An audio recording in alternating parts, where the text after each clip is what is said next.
بالله من الشيطان الرجيم بسم الله الرحمن الرحيم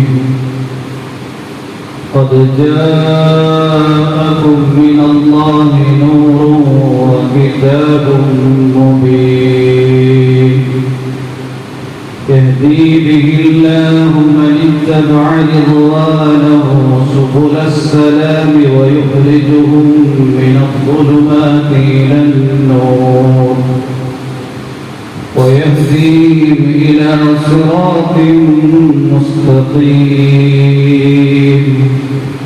صدق الله العظيم إنما الأعمال بالنيات وإنما لامرئ ما نوى فمن كانت هجرته إلى دنيا يصيبها أو إلى امرأة ينكحها فهجرته إلى ما هاجر إليه صدق رسوله النبي الكريم. സർവശക്തനായ അല്ലാഹു സുബ്ഹാനഹു വ തആല നാം ഏവരെയും അനുഗ്രഹിക്കുമാറാകട്ടെ. അല്ലാഹു സുബ്ഹാനഹു വ തആല സർവ്വലോകത്തിനും അനുഗ്രഹമായി നിയോഗിച്ചയച്ച മുഹമ്മദ് മുസ്തഫ സല്ലല്ലാഹു അലൈഹി വസല്ലം തങ്ങളെ സൂര്യനോട് ഉദാഹരിച്ചിരിക്കുകയാണ്. മുഹമ്മദ് മുസ്തഫ സല്ലല്ലാഹു അലൈഹി വസല്ലം തങ്ങൾക്ക് മുമ്പ് കഴിഞ്ഞുപോയ അംബിയ മുർസലീങ്ങളൊക്കെ തന്നെയും നക്ഷത്രങ്ങളായിരുന്നു. നമുക്കറിയാം, രാത്രിയുടെ അന്ധകാരത്തിൽ നിന്ന് മനുഷ്യന് കുറച്ചൊക്കെ ആശ്വാസം പ്രദാനം ചെയ്യുന്നത് നക്ഷത്രങ്ങളുടെ പ്രകാശമാണ്. ഇതുപോലെ അന്ധകാരത്തിൽ മുങ്ങിത്തപ്പിയ ജനസമൂഹത്തിന് ശരിയായ പ്രകാശവും വെളിച്ചവും മാർഗദർശനവും പ്രവാചകന്മാരിലൂടെയാണ് അല്ലാഹു സമ്മാനിച്ചത്. വിശുദ്ധ ഖുർആനിൽ അല്ലാഹു സുബ്ഹാനഹു വ തആല അതുകൊണ്ട് തന്നെ പറയുന്നുണ്ട്, ثم أرسلنا رسلنا تترى كلما جاء أمة رسولها كذبوا فأتبعنا بعضهم بعضا وجعلناهم أحاديث فبعدا لقوم لا يؤمنون ثم أرسلنا رسلنا تترى പിന്നീട് നാം തുടർച്ചയായി പ്രവാചകന്മാരെ അയച്ചുകൊണ്ടേയും ആദം നബി അലൈഹിസ്സലാം മുതൽ ഈസാ നബി അലൈഹിസ്സലാം വരെ കുല്ലമാ ജാഅ ഉമ്മതന റസൂലുഹാ കദ്ദബു സമുദായങ്ങളുടെ അടുക്കലേക്ക് പ്രവാചകന്മാർ വരുമ്പോൾ ജനങ്ങൾ ആ പ്രവാചകന്മാരെ കളവാക്കുകയാണ് ചെയ്തത്. ചുരുങ്ങിയ ആൾക്കാർ മാത്രമാണ് പ്രവാചകന്മാരെ അംഗീകരിക്കുകയും വിശ്വസിക്കുകയും ചെയ്തത്. അതുകൊണ്ട് തന്നെ സമൂഹങ്ങൾക്ക് പിന്നാലെ നാം തുടരെ ശിക്ഷ അയക്കുകയുണ്ടായി. നൂഹ് നബി അലൈഹിസ്സലാമിന്റെ ജനതയെ അല്ലാഹു പ്രളയത്തിൽ നശിപ്പിച്ചു. മൂസാ നബി അലൈഹിസ്സലാമിനെതിരെയുണ്ടായിരുന്ന ഫിർഔനെയും കുട്ടികളെയും അല്ലാഹു ചെങ്കടലിൽ മുക്കി നശിപ്പിച്ചു. ആദ് സമൂഹത്തിനെ അല്ലാഹു കൊടുങ്കാറ്റിൽ നശിപ്പിച്ചു. സമൂദ് ഗോത്രത്തിനെ അല്ലാഹു സ്ഫോടനത്തിലൂടെ നശിപ്പിച്ചു.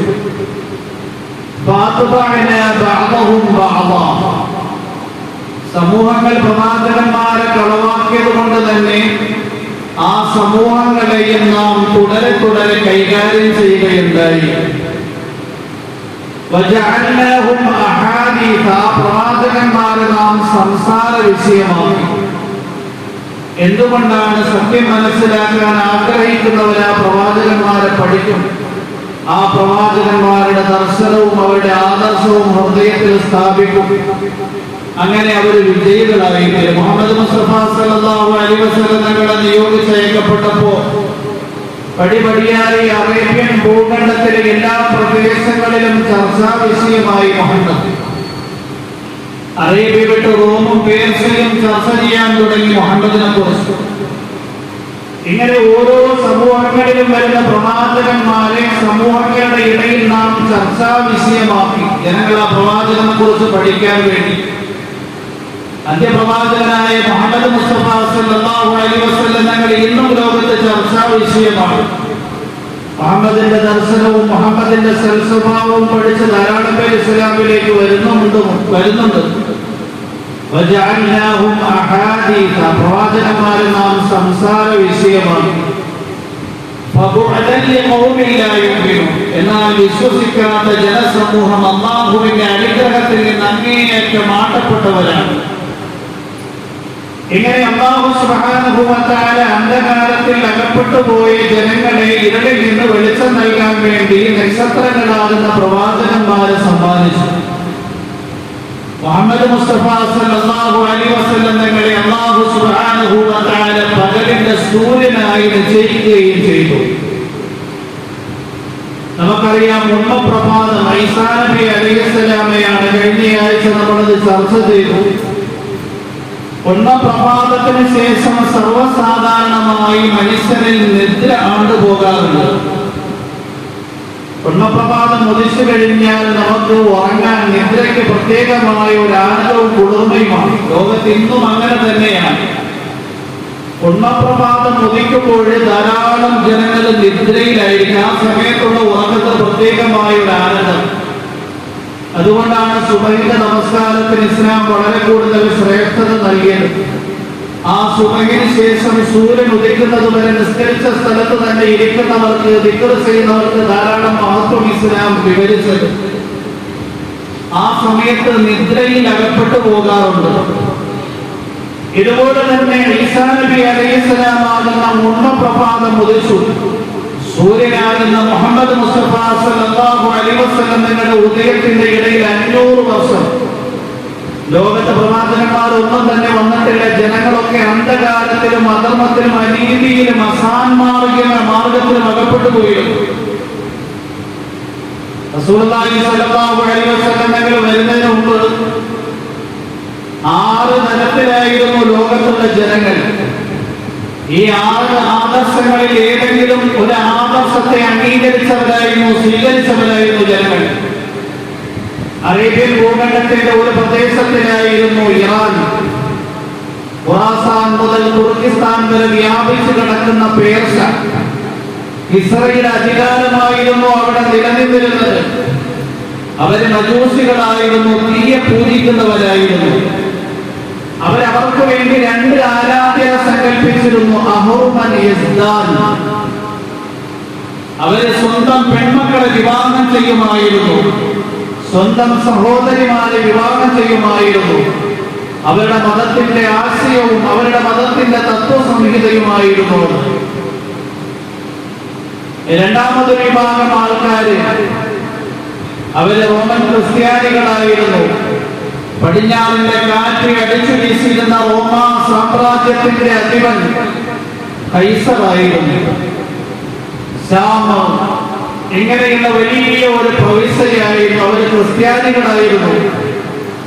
അവര് 2 ആരാധനയെ കൊണ്ട് തൃപ്തിപ്പെടുന്നവരായിരുന്നില്ല.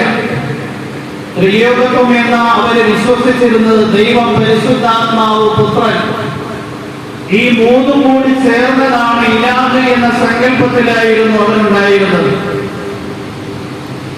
ലോകത്ത് 3ാമത്തെ ആദർശം സ്വീകരിച്ചിരുന്നവർ യഹൂദികളായിരുന്നു. യഹൂദികളാണ് എങ്കിൽ അഹങ്കാരികളും വിപരീത ബുദ്ധിക്കാരുമായിരുന്നു.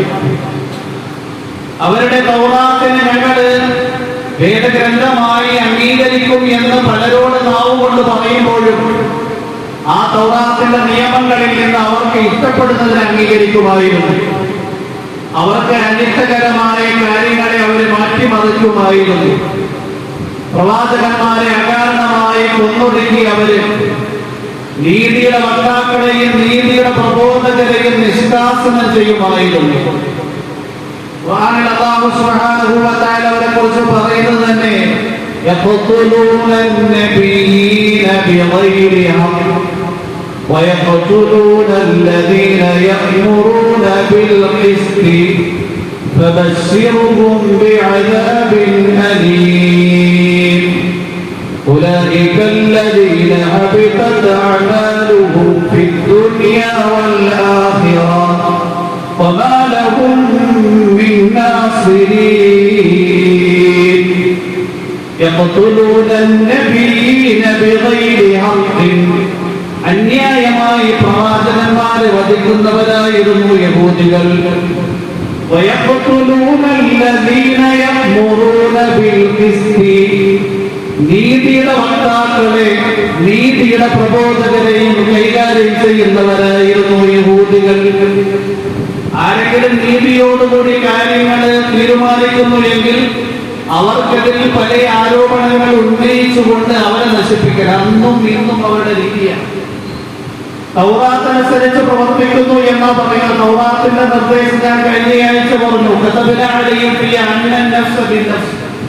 ഒരു ശരീരത്തിന് പകരം ഒരു ശരീരം, ഒരാളെ കൊന്നാൽ പകരം ഒരാൾ. ഇന്ന് ലോകത്ത് യഹൂദികൾ ഒരാളെ കൊന്നതിന് പകരം 10,000-കണക്കിന് ലക്ഷക്കണക്കിന് ആൾക്കാരെ കൊല്ലുന്നു എന്ന് മാത്രമല്ല, അവരുടെ വീടുകളെയും അവരുടെ സംവിധാനങ്ങളെയും തകർത്തുകൊണ്ട് വിജയ പേര് മുഴക്കുകയാണ്. ഇത് യഹൂദികളുടെ രീതിയാണ്, മനുഷ്യരെ കൊല്ലുക എന്ന്.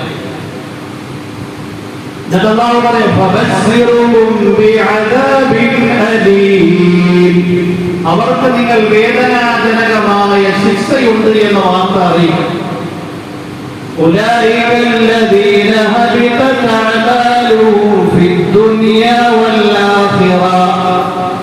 ഭൗതിക ലോകത്തും പാരത്രിക ലോകത്തും അവരവരുടെ കർമ്മഫലങ്ങളെ പൊളിച്ചു കളയുകയാണ്.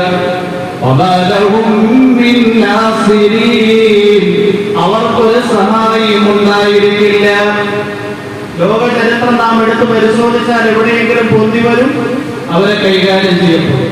വീണ്ടും നൂറ്റാണ്ടുകൾ പതിറ്റാണ്ടുകൾ അലഞ്ഞു തിരിഞ്ഞ് എവിടെയെങ്കിലും വന്നുകൂടും, എന്തെങ്കിലും കാര്യങ്ങൾ കാണിക്കും, പടിപടിയായി വീണ്ടും ഉന്മൂലനം ചെയ്യപ്പെടും. ഇതായി അല്ലാഹുവിന്റെ പ്രവാചകന്റെ മുന്നിൽ പ്രവാചകൻ മുഹമ്മദ് മുസ്തഫ സല്ലല്ലാഹു അലൈഹി വസല്ലം തങ്ങൾ ഉദയം ചെയ്യുന്നതിന് മുമ്പ് ലോകത്തുള്ള മൂന്നാമതൊരു വിഭാഗം ജനങ്ങൾ യഹൂദികളായിരുന്നു.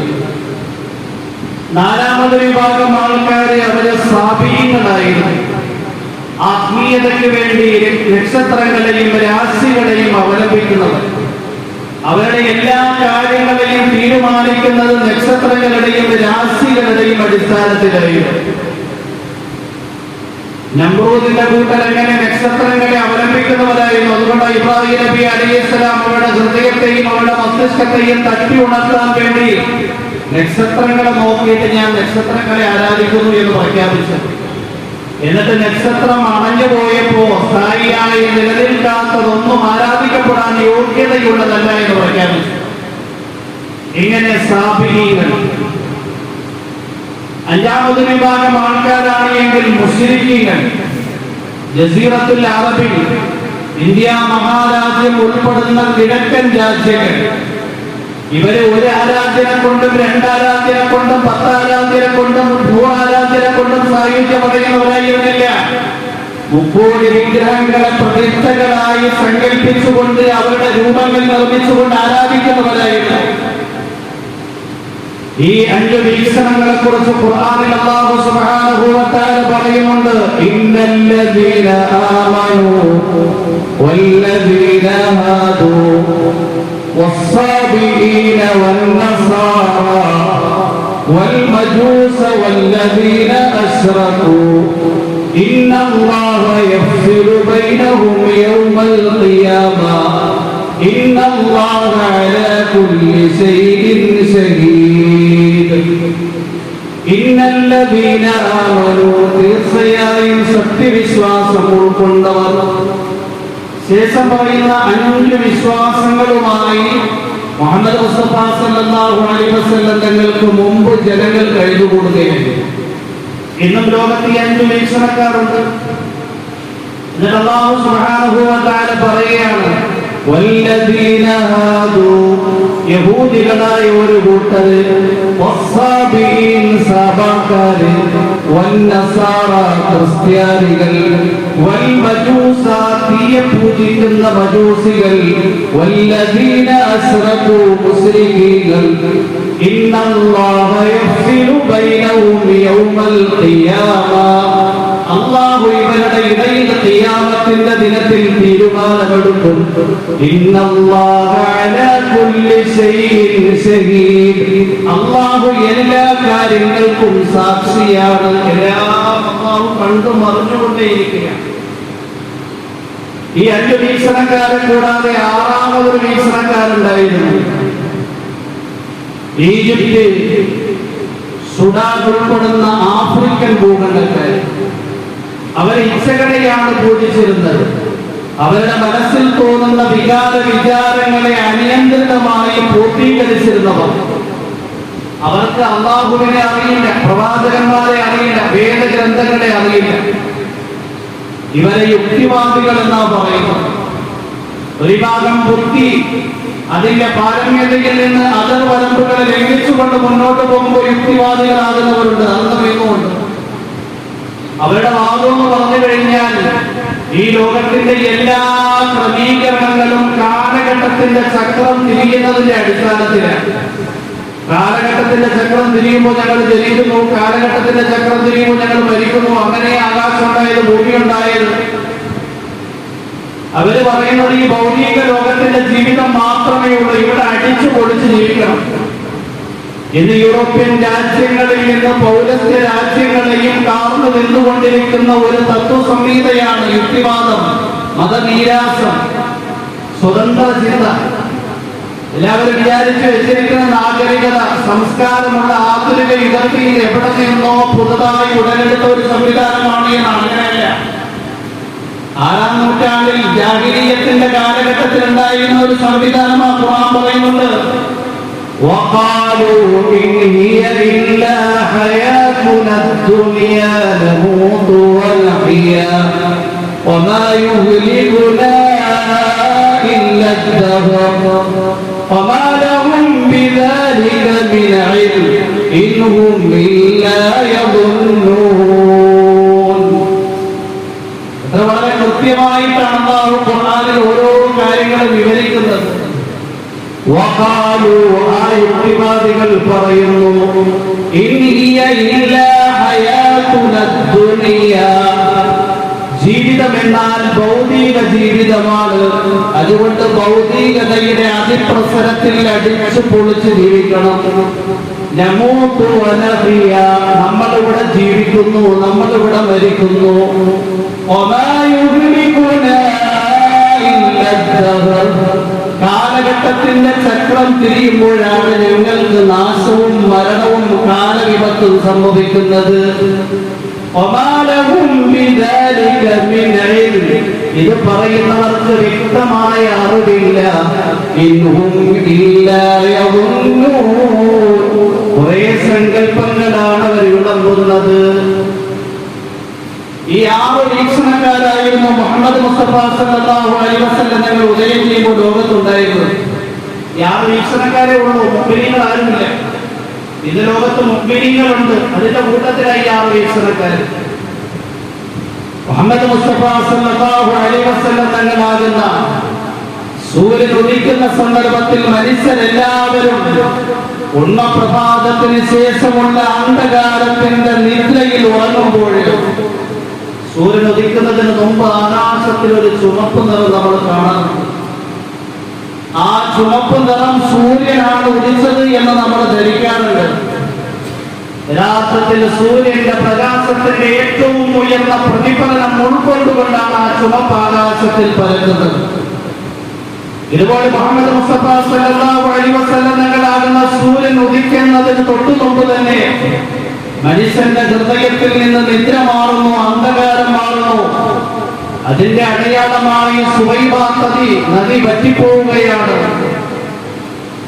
ഇസ്ര ആരാധിച്ചുകൊണ്ടിരുന്ന ഇറാനുകാര് അവരൊരു ക്ഷേത്രം നിർമ്മിച്ചിരുന്നു. ആ ക്ഷേത്രത്തിന്റെ പേര് തന്നെ അഗ്നിക്ഷേത്രം എന്നാണ്. നൂറ്റാണ്ടുകളോളം വിടാതെ സൂക്ഷിച്ചിരുന്ന അഗ്നികുണ്ഡം അല്ലാഹുവിന്റെ പ്രവാചകന്റെ ജനനത്തിന് തൊട്ടു മുമ്പ് അണഞ്ഞു പോവുകയാണ്. ഇതുപോലെ തന്നെ കിസ്ര കൊട്ടാരത്തിലുണ്ടായിരുന്ന 14 തൂണുകൾ നിലംപൊത്തുകയാണ്. മനുഷ്യന്റെ ഹൃദയം തൗഹീദ് ഉൾക്കൊള്ളാൻ പാകമാകുകയാണ്. ഈ സന്ദർഭത്തിലാണ് മുഹമ്മദ് മുസ്തഫ സല്ലല്ലാഹു അലൈഹി വസല്ലം തങ്ങൾ പൂജാതരാകുന്നത്. റസൂലുള്ളാഹി സല്ലല്ലാഹു അലൈഹി വസല്ലം തങ്ങൾ ജനിച്ചപ്പോൾ ധാരാളം അത്ഭുതങ്ങൾ നടക്കുകയുണ്ടായി.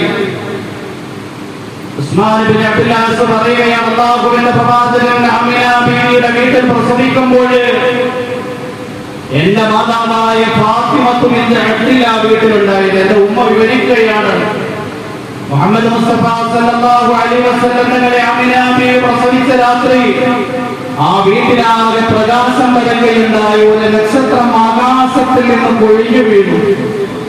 അത് എന്റെ തലയുടെ അടുക്കൽ വരെ എത്തി. ഞാൻ വിചാരിച്ചു എന്റെ തലയിൽ വന്ന് പതിക്കുമെന്ന്. എന്തുകൊണ്ടാണ് ആകാശത്തിൽ നിന്ന് നക്ഷത്രം മുതിർന്ന് ഭൂമിയിലേക്ക് വീണ് ഭൂമിയാകെ പ്രകാശപൂരിതമാക്കിയത്? ഉണ്ണപ്രഭാതം കഴിഞ്ഞതിന് ശേഷം സൂര്യൻ ഉദിക്കാൻ വേണ്ടി പോവുകയാണ്. മനുഷ്യന്റെ ഹൃദയങ്ങളിൽ നിന്ന് അന്ധകാരമാകുന്ന ശിർക്കും കുഫറും അധർമ്മവും അനീതിയും അക്രമവും മുഴുവൻ ഇല്ലായ്മ ചെയ്യപ്പെടുകയും ഹിദായത്തിന്റെ സന്മാർഗ കിരണങ്ങൾ ഹൃദയങ്ങളിലേക്ക് ആവഹിക്കാൻ സമയം അടുത്തിരിക്കുകയാണ്.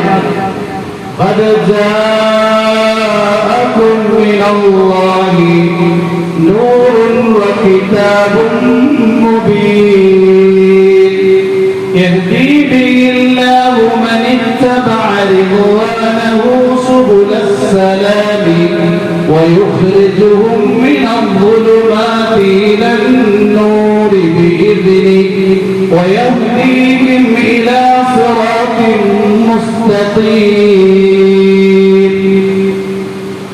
قد جاءكم من الله അല്ലാഹുവിൽ നിന്ന് നിങ്ങളുടെ അടുക്കലേക്ക് വന്നെത്തിയിരിക്കുകയാണ്. നൂറുൻ പ്രകാശത്തിന്റെ സൂര്യന്റെ പ്രകാശം പരത്തുന്ന മുഹമ്മദ് സല്ലല്ലാഹു അലൈഹി വസല്ലം വകിതാബുൻ മുബീൻ വ്യക്തമായ ഖുർആനും. അല്ലാഹു സുബ്ഹാനഹു വ തആല പറയുകയാണ്, ഈ മുഹമ്മദിലൂടെ ഈ ഖുർആനിലൂടെ ആരാണ് മാർഗദർശനം സിദ്ധിക്കുന്നവർ? يهدي به الله من اتبع رضوانه سبل السلام يهدي به الله من اتبع رضوانه അല്ലാഹുവിന്റെ പ്രീതി കാംക്ഷിക്കുന്നവരെ ഈ ഖുർആനിലൂടെ അല്ലാഹു നയിക്കും. സുബുലസ്സലാമി സമാധാനത്തിന്റെയും രക്ഷയുടെയും മാർഗങ്ങളിലൂടെ സഞ്ചരിപ്പിക്കും. സ്വർഗമെന്ന് പറഞ്ഞു കഴിഞ്ഞാൽ അല്ലാഹു യദൂ ഇലാ ദാരിസ്സലാം, സമാധാനത്തിന്റെയും രക്ഷയുടെയും സങ്കേതമാണ് സ്വർഗം. വയുഖ്രിജുഹും മിനൽ-ളുലുമാതി ഇലൻ-നൂർ, അവരെ ഇരുട്ടിൽ നിന്നും പ്രകാശത്തിലേക്ക് അല്ലാഹു പുറപ്പെടുവിക്കും. വയഹ്ദീഹിം ഇലാ സിറാത്തിൻ മുസ്തഖീം, ചൊവ്വായ സൽപന്ഥാവിലേക്ക് അല്ലാഹു അവർക്ക് ദർശനം നൽകും. അല്ലാഹു സുബ്ഹാനഹു വ തആല ഉണ്ണപ്രഭാതം അതിനുശേഷമുള്ള നിദ്രയിൽ നിന്ന് സൂര്യന്റെ കിരണങ്ങൾ അതിന്റെ പ്രകാശ രശ്മികളാകുന്ന മുഹമ്മദിനെ ഈ ലോകത്തേക്ക് കൊണ്ടുവരികയാണ്. മുഹമ്മദ് മുസ്തഫ സല്ലല്ലാഹു അലൈഹി വസല്ലം തങ്ങൾ ജനിച്ചപ്പോൾ തന്നെ ഭൂമിയിൽ നിന്ന് ശിർക്കിന്റെയും കുഫറിന്റെയും അന്ധകാരത്തിന്റെയും അധർമ്മത്തിന്റെയും അനീതിയുടെയും ഇരുളുകൾ അണഞ്ഞു പോകാൻ വേണ്ടി പോവുകയാണ്. സന്മാർഗത്തിന്റെ കെടാവിളക്കുകൾ മരിച്ച ഹൃദയങ്ങളിൽ സ്ഥാപിക്കപ്പെടാൻ വേണ്ടി പോവുകയാണ് എന്ന അടയാളമുണ്ടായി. അതുകൊണ്ട് ആ നക്ഷത്രം ആകാശത്തിൽ നിന്ന് ഉയർന്നു. അർബാദ് ബിൻ സാരിയ റളിയല്ലാഹു അൻഹു പറയുകയാണ്, അല്ലാഹുവിന്റെ പ്രവാചകൻ മുഹമ്മദ് മുസ്തഫ സല്ലല്ലാഹു അലൈഹി വസല്ലം ആമിന ബീവിയുടെ വീട്ടിൽ പ്രസവിക്കപ്പെട്ടപ്പോൾ ആ വീട്ടിൽ ശക്തമായ ഒരു പ്രകാശം ആമിന ബീവി കാണുകയാണ്. ഷാമിലെ ബുസ്റ എന്ന് പറയുന്ന കൊട്ടാരത്തിൽ വരെയും ആ പ്രകാശം എത്തുകയുണ്ടായി. എന്തുകൊണ്ടാണ് അല്ലാഹുവിന്റെ പ്രവാചകൻ ജനിച്ച വേളയിൽ വീട്ട് പ്രകാശപൂരിതമാകുകയും ആ പ്രകാശം ഷാമിന്റെ ബുസ്റ എന്ന് പറയുന്ന പ്രദേശത്തിന്റെ കൊട്ടാരത്തെ പ്രകാശിപ്പിക്കുകയും ചെയ്തത്? അല്ലാഹുവിന്റെ പ്രവാചകൻ മുഹമ്മദ് മുസ്തഫ സല്ലല്ലാഹു അലൈഹി വസല്ലം അന്ത്യപ്രവാചകനാണ്. ഖിയാമത്ത് നാൾ വരെ വരുന്ന ലോകത്താകമാനമുള്ള മനുഷ്യ സമൂഹത്തിന് മാർഗം കാണിച്ചു കൊടുക്കാൻ വേണ്ടി നിയോഗിക്കപ്പെട്ട വ്യക്തിത്വമാണ്. നബിതങ്ങളുടെ ജീവിതകാലമാകുമ്പോൾ ഹിജാസ് അറേബ്യൻ ഭൂഖണ്ഡം വിട്ട് ഷാമിന്റെ ബുസ്റ വരെ ഇസ്ലാം എത്തും. അല്ലാഹുവിന്റെ പ്രവാചകന്റെ ജീവിത കാലഘട്ടത്തിൽ ഹിജാസ് വിട്ട് അറേബ്യൻ ഭൂഖണ്ഡം വിട്ട് ഷാമിന്റെ ബുസ്റ വരെ ഇസ്ലാം എത്തുകയുണ്ടായി. മുൻകഴിഞ്ഞ വേദഗ്രന്ഥങ്ങളിലൊക്കെ അന്ത്യപ്രവാചകന്റെ അടയാളമായി രേഖപ്പെടുത്തപ്പെട്ടത് ഇങ്ങനെയായിരുന്നു: മുഹമ്മദുൻ മൗലിദുഹു ബിമക്ക വമുഹാജിറുഹു ബിയസ്രിബ് വമുൽകുഹു ബിശ്ശാം. മുഹമ്മദിന്റെ ജനനം മക്കയിലായിരിക്കും, മദീനയിലായിരിക്കും. അദ്ദേഹം പലായനം ചെയ്യുന്നത്, അദ്ദേഹത്തിന്റെ പ്രതിശാലമായ അധികാരം ശാം വരെ എത്തും. ഷാമിലേക്ക് ധാരാളം പ്രവാചകന്മാര് പലായനം ചെയ്തിട്ടുണ്ട്. ഇനി മുഹാജിറുനില്ലാതെ ഇബ്രാഹിം നബി അലൈഹിസ്സലാം ഇറാഖിൽ നിന്ന് ഷാമിലേക്ക് പലായനം ചെയ്തു. ഈസാ നബി അലൈഹിസ്സലാം ജനിച്ചത് ഷാമിലാണ്. അന്ത്യദിനത്തിനോട് അടുക്കുമ്പോൾ ഈസാ നബി അലൈഹിസ്സലാം ഷാമിലെ ദിമശ്കിലെ ജാമാ മസ്ജിദിന്റെ മിനാറത്തിലൂടെയാണ് താഴേക്ക് ഇറങ്ങി വരുന്നത്.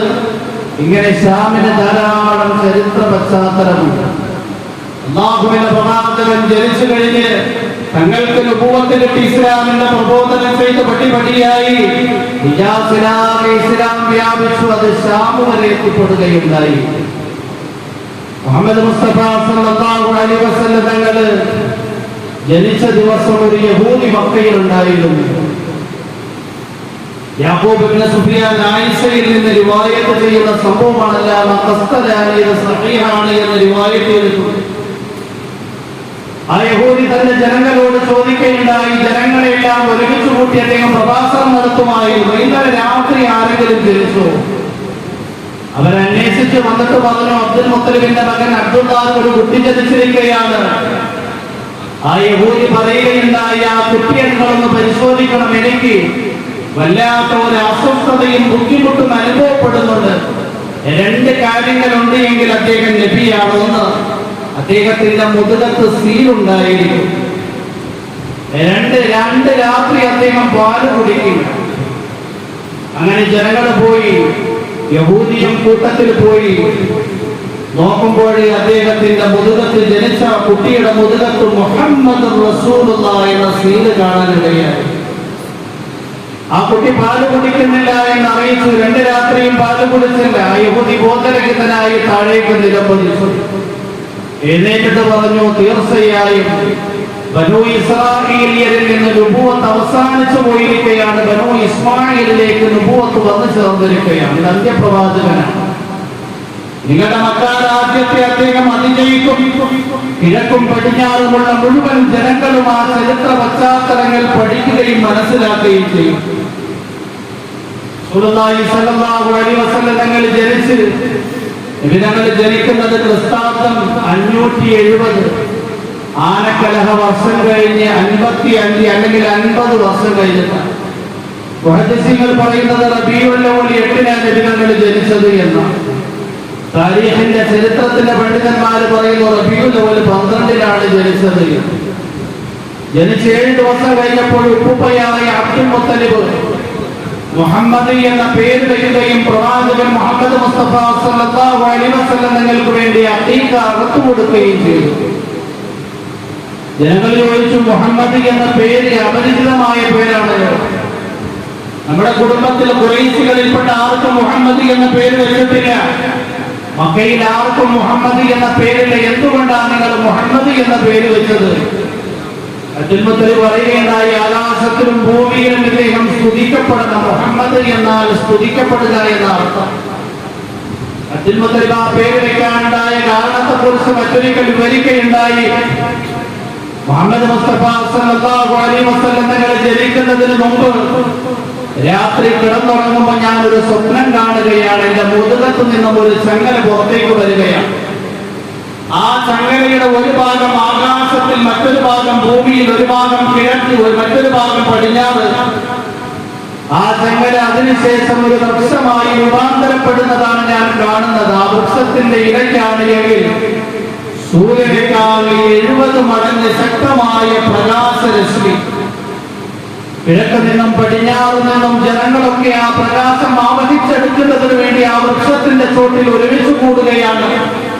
ഖുറൈശികൾ ആ വൃക്ഷത്തിനെ മുറിക്കാൻ വേണ്ടി വെമ്പൽ കൊണ്ടപ്പോൾ ഒരു മനുഷ്യൻ അദ്ദേഹം ഖുറൈശികളെ തടുക്കുകയും ചെയ്യുന്നു. തുടർന്ന് കഴിഞ്ഞപ്പോൾ ഞാൻ സ്വപ്ന വ്യാഖ്യാനത്തെ കുറിച്ച് പരിജ്ഞാനമുള്ള ഒരു പണ്ഡിതന്റെ അടുക്കൽ ചെന്നിട്ട് സ്വപ്നം വിവരിച്ചു. ആ പണ്ഡിതൻ പറഞ്ഞു, നിങ്ങളുടെ കുടുംബത്തിൽ ഒരു കുട്ടി ജനിക്കും, ആ കുട്ടി പ്രവാചകനായിരിക്കും. ആ കുട്ടി കിഴക്കും പടിഞ്ഞാറും അറിയപ്പെടും എന്ന് മാത്രമല്ല, കിഴക്കും പടിഞ്ഞാറും അദ്ദേഹത്തിന് അനുയായികൾ ഉണ്ടായിരിക്കും. ആകാശത്തിലും ആ കുട്ടി പ്രകീർത്തിക്കപ്പെടും, ഭൂമിയിലും ആ കുട്ടി സ്തുതിക്കപ്പെടും. അതുകൊണ്ട് സ്തുതിക്കപ്പെടുക എന്ന പേര് മുഹമ്മദിന് ഞാൻ നിശ്ചയിച്ചു കൊടുക്കുകയുണ്ടായി. ഹംദ് എന്ന ധാതുവിൽ നിന്നാണ് തഹ്മീദ്, ആ തഹ്മീദിൽ നിന്നാണ് മുഹമ്മദ്. ഹംദ് എന്നാൽ ഒരാളെ സ്നേഹത്തോടു കൂടി അയാളിൽ ഉള്ള നല്ല നല്ല ഗുണങ്ങൾ പറഞ്ഞ് പ്രകീർത്തിക്കുന്നതിന് ഹംദ് എന്ന് പറയുന്നത്. തഹ്മീദ് എന്ന് പറഞ്ഞു കഴിഞ്ഞാൽ മുബാലഗത്തിന്റെ സീതയാണ്. കുറച്ച് കൂടുതൽ പ്രകീർത്തിക്കൽ, കൂടുതൽ വളർത്തപ്പെടുത്തൽ. ഈ തഹ്മീദ് മുഹമ്മദ് എന്നതിന് സ്തുതിക്കുന്നയാള് എന്ന അർത്ഥമുണ്ട്, സ്തുതിക്കപ്പെടുന്നയാള് എന്ന അർത്ഥമുണ്ട്. രണ്ടും പ്രവാചകൻ മുഹമ്മദ് മുസ്തഫ സല്ലല്ലാഹു അലൈഹി വസല്ലം ഞങ്ങളിൽ ഫിറ്റാകുന്നുണ്ട്. കാരണം ലോകത്ത് അല്ലാഹുവിനെ ഏറ്റവും കൂടുതൽ പ്രകീർത്തിക്കുകയും സ്തുതിക്കുകയും ചെയ്തത് ആര് എന്ന ചോദ്യത്തിൽ ഒരേ ഒരു മറുപടി, മുഹമ്മദ് സല്ലല്ലാഹു അലൈഹി വസല്ലം.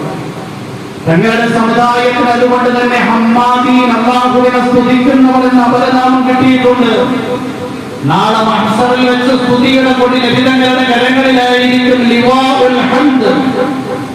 അതുകൊണ്ട് അല്ലാഹുവിനെ ഏറ്റവും കൂടുതൽ സ്തുതിക്കുന്നത് മുഹമ്മദ് തന്നെയാണ് സല്ലല്ലാഹു അലൈഹി വസല്ലം.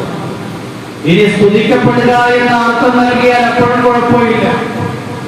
ലോകത്ത് ഏറ്റവും കൂടുതൽ സ്തുതിക്കപ്പെടുന്ന വ്യക്തിത്വത്തിന്റെ ഉടമ ആര് എന്ന് ചോദിച്ചാൽ അതിന് ഒരേ ഒരു മറുപടി, മുഹമ്മദ് സല്ലല്ലാഹു അലൈഹി വസല്ലം. وَشَقَّى لَهُ مِنْ اسْمِهِ لِيُجِلَّهُ فَذُو الْعَرْشِ مَحْمُودٌ وَهَذَا مُحَمَّدٌ. ഇമാം ബുഖാരി അലൈഹി റഹ്മത്തുള്ളാഹി ഒരു ഗ്രന്ഥമുണ്ട്, താരീഖുൽ കബീർ. അതിൽ അലി ഇബ്നു സൈദിൽ നിന്നുള്ള റിവായത്താണ്. അബ്ദുൽ മുത്തലിബ് പാടിയ പാട്ട് നബുവത്തിന് മുമ്പാണ്, പക്ഷേ ഈ പാട്ടിൽ ധാരാളം അർത്ഥതലങ്ങളുണ്ട്. وَشَقَّى لَهُ مِنْ اسْمِهِ لِيُجِلَّهُ فَذُو الْعَرْشِ مَحْمُودٌ وَهَذَا مُحَمَّدٌ. وَشَقَّى لَهُ مِنْ اسْمِهِ, അല്ലാഹു അവന്റെ പേരിൽ നിന്ന് ഒരു കഷണം പേര് മുഹമ്മദിന് നിശ്ചയിച്ചു കൊടുത്തു. എന്നാൽ അല്ലാഹുവിന്റെ പേരിന്റെ കൂട്ടത്തിൽ മറ്റൊരു പേര് മുഹമ്മദ് എന്ന് നിശ്ചയിച്ചു കൊടുത്തു. അശ്ഹദു അല്ലാ ഇലാഹ ഇല്ലല്ലാഹ് വഅശ്ഹദു അന്ന മുഹമ്മദൻ റസൂലുള്ളാഹ്. അഞ്ചുനേരത്തിന്റെ ബാങ്കിന്റെ സന്ദർഭത്തിൽ ലോകത്ത് ലക്ഷോപലക്ഷം വരുന്ന പള്ളികളുടെ മിനാരങ്ങളിൽ നിന്ന് മുഴങ്ങി കേൾക്കുന്ന ഒരു ശബ്ദമാണ് അശ്ഹദു അല്ലാ ഇലാഹ ഇല്ലല്ലാഹ് വഅശ്ഹദു അന്ന മുഹമ്മദൻ റസൂലുള്ളാഹ്. എന്തുകൊണ്ടാണ് അല്ലാഹുവിന്റെ പേരിന്റെ കൂട്ടത്തിൽ മുഹമ്മദിന്റെ പേരിനെ അല്ലാഹു നിശ്ചയിച്ചത്? ലിയുജില്ലഹു, അല്ലാഹു മുഹമ്മദിന്റെ പ്രകീർത്തനത്തിനെ ഉദ്ദേശിച്ചുകൊണ്ട്. ഫദുൽ അർശി മഹ്മൂദുൻ, അർശുടയവരിൽ സ്തുതിക്കപ്പെട്ടയാളാണ് മുഹമ്മദ്. വഹാദാ മുഹമ്മദു, ഈ സ്തുതിക്കപ്പെടുന്ന വ്യക്തിത്വത്തിന്റെ ഉടമ നിങ്ങളുടെ മുന്നിൽ സമർപ്പിക്കപ്പെട്ടിരിക്കുകയാണ്. അതുകൊണ്ട് സ്തുതിക്കപ്പെടുന്നയാൾ എന്ന അർത്ഥവും 100% ഫിറ്റാകുന്നു. എല്ലാ കാര്യങ്ങളുടെയും പര്യവസാനത്തിൽ സ്തുതി എന്നുള്ളത് സ്തുത്യർഹമായ കാര്യമാണ്. അതുകൊണ്ട് അല്ലാഹു സുബ്ഹാനഹു വ തആല മാനവകുലത്തിന്റെ മാർഗദർശനത്തിന് വേണ്ടി നിയോഗിച്ചയച്ച പ്രവാചകന്മാർക്ക് പരിസമാപ്തി കുറിക്കാൻ വേണ്ടി ഉദ്ദേശിച്ചപ്പോ ആ വ്യക്തിത്വത്തിന്റെ സ്തുതി, സ്തുതിക്കപ്പെടുന്നയാൾ, സ്തുതിക്കുന്നയാൾ എന്ന അർത്ഥം വരുന്ന പേര് നൽകിയിരിക്കുകയാണ്. അല്ലാഹു സുബ്ഹാനഹു വ തആല ഓരോ കാര്യങ്ങളെയും അവസാനം സ്തുതി വളരെ പ്രകീർത്തനമാണ് എന്ന യാഥാർത്ഥ്യം പറയുന്നുണ്ട്. وقضي بينهم بالحق وقيل الحمد لله رب العالمين. സത്യസന്ധമായി അവരുടെ ഇടയിൽ തീർപ്പ് കൽപ്പിക്കപ്പെട്ടു. അതിനുശേഷം അവസാനം പറയപ്പെട്ടു അൽഹംദുലില്ലാഹി റബ്ബിൽ ആലമീൻ. فقضي بينهم بالحق وقيل الحمد لله رب العالمين. وقطع دابر القوم الذين ظلموا والحمد لله رب العالمين. അക്രമകാരികളെ വേരോട് നശിപ്പിക്കപ്പെട്ടു. അതിനുശേഷം പറയപ്പെട്ടു അൽഹംദുലില്ലാഹി റബ്ബിൽ ആലമീൻ. കുലൂ മിൻ റിസ്ഖി റബ്ബികും വശ്കുറൂ ലഹു. നിങ്ങളുടെ രക്ഷിതാവ് നൽകിയ അന്നം നിങ്ങൾ കഴിക്കണം. അതിനുശേഷം നിങ്ങൾ വശ്കുറൂ ലഹു, അല്ലാഹുവിനെ സ്തുതിക്കണം. എല്ലാ നിസ്കാരത്തിനു ശേഷവും അല്ലാഹു തന്റെ ഹബീബ് നിശ്ചയിക്കുന്ന സുന്നത്തായ ഒരു ഖുർആനിന്റെ ആയത്തിന് ദുആവുണ്ട്. സുബ്ഹാന റബ്ബിക റബ്ബിൽ ഇസ്സതി അമ്മാ യസിഫൂൻ വസലാമുൻ അലൽ മുർസലീൻ വൽഹംദുലില്ലാഹി റബ്ബിൽ ആലമീൻ. സുബ്ഹാന റബ്ബിക, നിങ്ങളുടെ രക്ഷിതാവിനെ ഞാൻ പ്രകീർത്തിക്കുകയാണ്. റബ്ബിൽ ഇസ്സതി അമ്മാ യസിഫൂൻ. അമുസ്ലിമീങ്ങൾ വിശ്വാസമില്ലാത്തവര് അല്ലാഹുവിനെ കുറിച്ച് പലതും പുലമ്പാറുണ്ട്. അങ്ങനെയുള്ള കാര്യങ്ങളിൽ നിന്ന് അത്യുന്നതനായ പരിശുദ്ധനായ രക്ഷിതാവ് വസലാമുൻ അലൽ മുർസലീൻ, പ്രവാചകന്മാരുടെ മേൽ സമാധാനം. വൽഹംദുലില്ലാഹി റബ്ബിൽ ആലമീൻ. സർവസ്തുതിയും സർവലോക രക്ഷിതാവായ അല്ലാഹുവിനാകുന്നു. നിസ്കാരത്തിന് അവസാനം സ്തുതി പ്രകീർത്തനം, ദുആന്റെ അവസാനവും സ്തുതി പ്രകീർത്തനം. യാത്ര കഴിഞ്ഞിട്ട് വരുന്ന ദുആ നബിതങ്ങൾ പഠിപ്പിച്ചിട്ടുണ്ട്. ആയിബൂന തായിബൂന ആബിദൂന ലിറബ്ബിനാ ഹാമിദൂൻ. യാത്ര കഴിഞ്ഞ് മടങ്ങി വരുമ്പോൾ, ഏത് യാത്ര കഴിഞ്ഞ് മടങ്ങി വരുമ്പോൾ ചെയ്യേണ്ട ദുആയാണ് ആയിബൂൻ, ഞങ്ങൾ മടങ്ങിയിരിക്കുകയാണ്. തായിബൂൻ പശ്ചാത്തപിച്ചവരായി. ആബിദൂൻ ലിറബ്ബിനാ, ഞങ്ങളുടെ രക്ഷിതാവിനെ ഇബാദത്ത് എടുക്കാൻ വേണ്ടി. ഹാമിദൂൻ, ഞങ്ങൾ അല്ലാഹുവിനെ സ്തുതിക്കുന്നവരാണ്. ഇങ്ങനെ എല്ലാ കാര്യങ്ങളുടെയും പര്യവസാനത്തെ കുറിച്ച് നമ്മൾ പരിശോധിച്ചു കഴിഞ്ഞാൽ, ഓരോ കാര്യങ്ങൾ ചെയ്തു കഴിയുമ്പോൾ അവസാനത്തെ ദുആയിൽ അൽഹംദുലില്ലാഹ്. ഭക്ഷണം കഴിച്ചു കഴിഞ്ഞാലും അൽഹംദുലില്ലാഹ് ഉണ്ട്. അപ്പൊ എല്ലാ കാര്യങ്ങളുടെയും പര്യവസാനത്തിൽ സ്തുതി പ്രശംസനീയമായതുപോലെ മാനവകുലത്തിന്റെ മാർഗദർശനത്തിനു വേണ്ടി അല്ലാഹു നിയോഗിച്ചയച്ച പ്രവാചകന്മാർക്ക് പരിസമാപ്തി കുറിക്കാൻ വേണ്ടി ഉദ്ദേശിച്ചപ്പോ ആ അത്യുന്നതമായ വ്യക്തിക്ക് അല്ലാഹു നൽകിയ പേര് മുഹമ്മദ് എന്നാണ്. സല്ലല്ലാഹു അലൈഹി വസല്ലം. അല്ലാഹു ആ മുഹമ്മദിനെ സല്ലല്ലാഹു അലൈഹി വസല്ലം നമുക്ക് പഠിക്കാനും ആ പ്രവാചകന്റെ ജീവിതത്തിന്റെ ദർശനങ്ങൾ ഉൾക്കൊള്ളാനും തൗഫീഖും ഹിദായത്തും പ്രദാനം ചെയ്യുമാറാകട്ടെ. وآخر دعائي الحمد لله رب العالمين. السلام عليكم ورحمة الله وبركاته.